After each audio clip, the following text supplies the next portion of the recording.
We are both granddaughters of Muriel MacDonagh née Gifford, who went swimming from this area 100 years ago.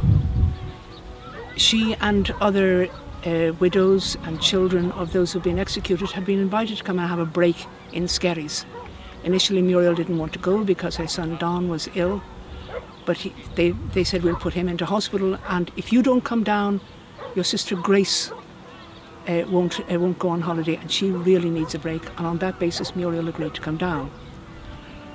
While they were here, there were Union Jacks up along the beach, and this group of nationalist ladies and children put up a tricolour.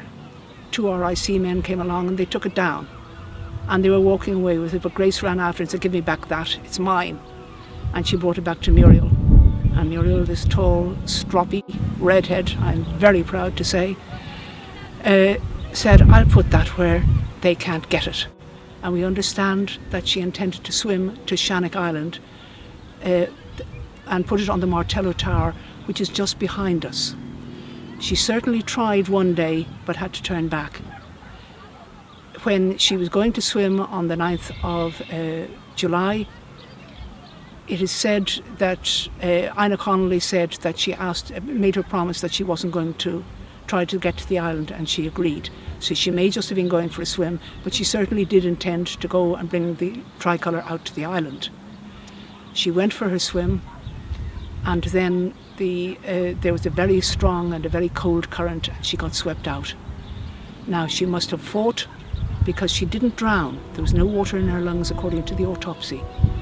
She died of heart failure brought on by exhaustion.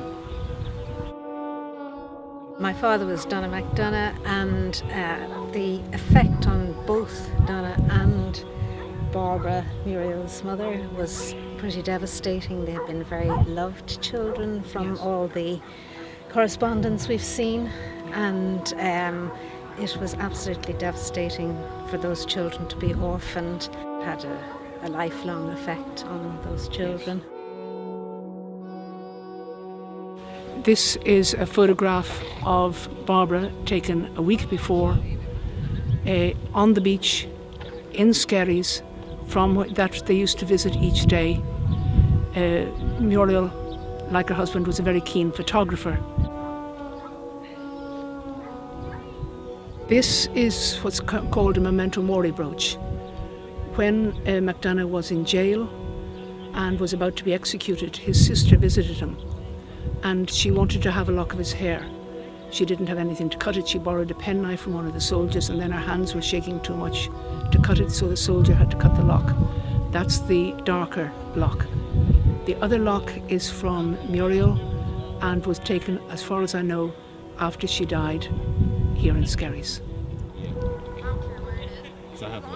People do suggest it was a suicide. What I've found in my research, what the inquest found in the aftermath, was that she took a heart attack swimming out towards the island. There's a very strong current that goes in front of Shannon Island. Muriel was diagnosed with a weak heart earlier in life, though she was, of course, a very strong swimmer. The coroner found no water in her lungs, so that in itself doesn't suggest it was a deliberate act that she went under the water. Now, what was very interesting about her death is that it was kind of used for propaganda purposes by the volunteers themselves.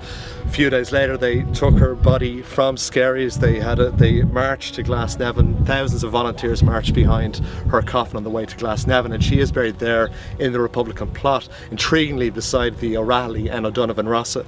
Of course, her late husband Thomas MacDonagh was one of the Grand Marshals of the O'Donovan Rossa funeral in 1915. So the weekend of the 8th and 9th July, we've some small scale events to commemorate the centenary of the death of Muriel MacDonagh 100 years ago on the 9th of July 1917. We're having a series of talks in the old school beside the community centre on the 8th, and the 9th we're going to have a commemorative march from the Sea Memorial down to the South Strand, where roughly just across from here on the 9th of July Muriel lost her life tragically swimming out towards the island.